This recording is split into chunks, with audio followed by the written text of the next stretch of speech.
श्री स्वामी समर्थ. आपल्या पूर्वजांचे म्हणजेच आपल्या पितरांचे ऋण फेडण्याचा आणि त्यांची क्षमा मागण्याचा अत्यंत खास दिवस म्हणजे अक्षय तृतीया. वैशाख महिन्याच्या शुक्ल तृतीयेला हा दिवस येत असतो. अक्षय तृतीया 3.5 मुहूर्तांपैकी एक संपूर्ण शुभमुहूर्त असतो. अक्षय तृतीयेच्या दिवशी मनुष्य जे काही काम करतो तर ते अक्षय राहते, ते कधीही नाश पावत नाही. आणि आपण या दिवशी जर काही चांगल्या गोष्टी केल्या तर त्याचे अक्षय असे फळ आपल्याला प्राप्त होत असते. अक्षय तृतीयेच्या दिवशी केलेले कोणतेच काम हे वाया जात नाही. अक्षय तृतीयेचा जो दिवस आहे तर हा दिवस अत्यंत खास मानला जातो. याच दिवशी पृथ्वीवर गंगेचे अवतरण झाले होते अशी सुद्धा आख्यायिका आहे. कृष्णाने युधिष्ठिराला असे सांगितले होते की या तिथीस केलेले दान व हवन हे क्षयाला जात नाही आणि म्हणून हिला अक्षय तृतीया म्हणतात. अक्षय तृतीयेच्या दिवशी देवदेवतांची पूजा केली जाते. त्याचप्रमाणे पितरांची सुद्धा पूजा केली जाते.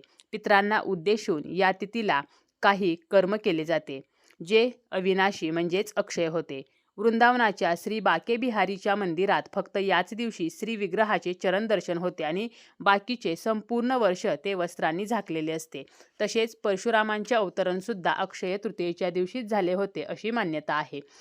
अक्षय तृतीयेचा जो दिवस आहे तर या दिवशी आपण माता लक्ष्मी व श्रीहरी विष्णू यांची सुद्धा विधिवत पूजा करत असतो. त्यांची एकत्रित पूजा करण्याला या दिवशी अनन्यसाधारण महत्त्व आहे.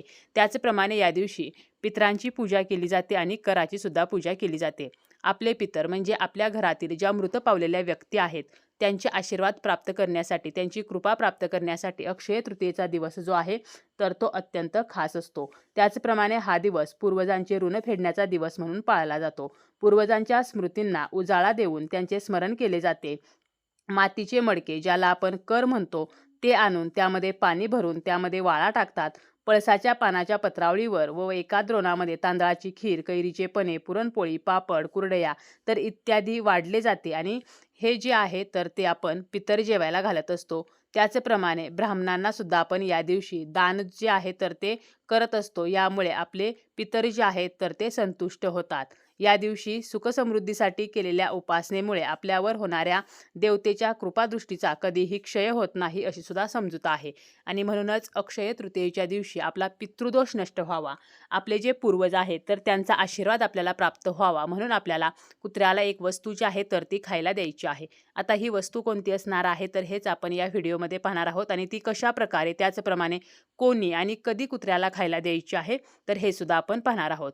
अक्षय तृतीयेच्या दिवशी आपल्याला सकाळी लवकर उठायचं आहे. त्यानंतर आपल्याला स्नान करायचं आहे आणि स्वच्छ वस्त्र परिधान करायचे आहेत. चुकूनही आपल्याला काळ्या रंगाचे वस्त्र जे आहे तर ते परिधान करायचे नाही. तसेच आपल्या घराचा जो उंबरठा आहे तर त्यावरती पाणी शिंपडायचं आहे. असे म्हटले जाते की आपल्या घराचा जो उंबरठा आहे तर त्या ठिकाणी आपले पितर वास्तव्य करतात आणि जेव्हा आपण सकाळी उठून स्नान आटोपल्यावर सर्वप्रथम घराच्या उंबरठ्यावरती पाणी शिंपडतो त्यावेळेला आपले पितर म्हणजे आपले पूर्वज ते पाणी ग्रहण करतात आणि संतुष्ट होतात आणि आपल्याला वैवाहिक सुखाचा आशीर्वाद देतात आणि यामुळे सुद्धा पितृदोष जो आहे तर तो नष्ट व्हायला मदत होत असते. त्यामुळे उंबरठ्यावरती पाणी आपल्याला शिंपडायचं आहे. तसेच अक्षय तृतीयेचा हा दिवस आहे तर या दिवशी आपण आपले पितर जे कावळ्याच्या स्वरूपामध्ये असतात तर कावळ्यासाठी सुद्धा आपल्याला आपल्या दारामध्ये भात जो आहे तर तो खायला ठेवायचा आहे. आता याचा सुद्धा इन डिटेल व्हिडिओ आपल्या चॅनलवरती आहे तर तो सुद्धा तुम्ही पाहू शकता. आता सर्वात महत्त्वाचं म्हणजे पितृदोष जो आहे तर तो आपल्याला का लागतो, पितृदोषामुळे काय होते आणि मग आपण हा पितृदोष संपावा म्हणून कुत्र्याला कोणती वस्तू द्यायची. तर पितृदोषामुळे माणसाच्या आयुष्यामध्ये खूप संकट येतात, अडचण येतात, मानसिक ताणतणाव निर्माण होतो. कुंडलीमध्ये पितृदोष आहे की नाही तर हे आपण एखाद्या गुरुजींकडून किंवा तज्ज्ञ व्यक्तींचा सल्ला घेऊन जाणून घेऊ शकतो. तसेच आपण देवाचे खूप पूजापाठ करतो तरीही आपल्याला यश मिळत नाही. कितीही देवदेव केले तरी सुद्धा कष्टांना फळ मिळत नाही. कारण आपल्याला पितृदोष जो आहे तर तो असू शकतो आणि जर पितृदोष असेल तर देवही त्याला काही करू शकत नाही. पितृदोष हा का निर्माण होतो तर आपल्या कुटुंबातील व्यक्ती गेल्यावर म्हणजे त्या व्यक्तीचे निधन झाल्यावर त्याचे शेवटचे संस्कार विधी हे विधीपूर्वक केले गेले नसतील किंवा एखादी व्यक्ती अकाली गेली असेल, घरातील मृत व्यक्तीचे पिंडदान केले गेले नसेल तर पितृदोष जो आहे तर तो आपल्याला लागत असतो. पितृदोषामुळे आपल्या आयुष्यामध्ये काहीच चांगले होत नाही. आपल्या घरातील मुलांचे विवाह लवकर होत नाहीत, तसेच संतती प्राप्ती होत नाही, वैवाहिक सुख मिळत नाही, आरोग्याच्या समस्या निर्माण होतात, घरामध्ये सततचे आजारपण असते, कोणी ना कोणी सतत आजारी असते किंवा आपला उद्योगधंदा असेल, व्यवसाय असेल तर त्यामध्ये आपल्याला हवा तसा फायदा होत नाही. तसेच आपले घर जे आहे तर ते कधीही सुखी नसते. म्हणजे घरामध्ये सततचे कलह, किरकिरी, कटकटी असतात. भावाभावांमध्ये वाद, मतभेद या गोष्टी होत असतात. अनेक उपाय करूनही अपत्य सुख मिळत नाही किंवा जरी अपत्य झालं तरी ते मंद, अपंग असे जन्माला येते. तसेच पितृदोषामुळे व्यक्तींना अपघातांना सुद्धा सामोरे जावे लागते.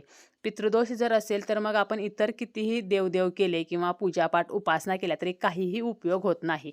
आणि म्हणून पितृदोष निवारण्यासाठी काही खास दिवस असे असतात की या दिवशी आपण आपल्या पितरांना प्रसन्न करून घ्यायचे असते आणि त्यापैकी एक खास दिवस म्हणजे अक्षय तृतीयेचा दिवस. आता आपल्याला कुत्र्याला कोणती वस्तू खायला द्यायची आहे तर अक्षय तृतीयेच्या दिवशी आपण पुरणपोळीचा स्वयंपाक करत असतो. आता पहिली पोळी गाईला असं म्हटलं जातं, त्याचप्रमाणे शेवटची पोळी ही कुत्र्याला. तर पुरणपोळीचा स्वयंपाक करताना शेवटची जी पोळी असणार आहे तर ती आपल्याला कुत्र्यासाठी करायची आहे.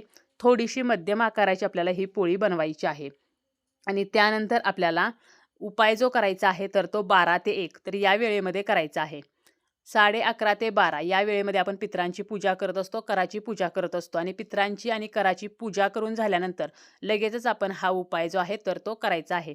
आपल्या घरी कुत्रा असेल किंवा आजूबाजूला कुत्रा असेल आणि शक्यतो काळ्या कुत्र्याला आपल्याला ही वस्तू खायला द्यायची आहे आणि जरी काळा कुत्रा नसेल तरी कोणत्याही कुत्र्याला आपण ही वस्तू खायला दिली तरीसुद्धा चालेल. आता ही जी पुरणपोळी असणार आहे तर हिला आपल्याला शक्यतो मोहरीचं तेल लावायचं आहे. त्यानंतर आपल्याला जेव्हा हा उपाय करायचा आहे तर त्या अगोदर आपल्याला एका ताटामध्ये किंवा एका प्लेटमध्ये ही पोळी घ्यायची आहे आणि देवघरासमोर आपल्याला बसायचं आहे. गणपती बाप्पा, श्री विष्णू, माता लक्ष्मी यांना नमस्कार करायचा आहे. सर्व देवदेवतांना नमस्कार करायचा आहे. शनिदेवांना नमस्कार करायचा आहे आणि आपला शनीचा त्रास असेल तर तो नष्ट व्हावा म्हणून सुद्धा प्रार्थना करायची आहे. विष्णूंना प्रार्थना करायची आहे की त्यांची कृपा आपल्यावरती राहावी. माता लक्ष्मीने आपल्या घरामध्ये अखंड वास करावा म्हणून आपल्याला प्रार्थना करायची आहे.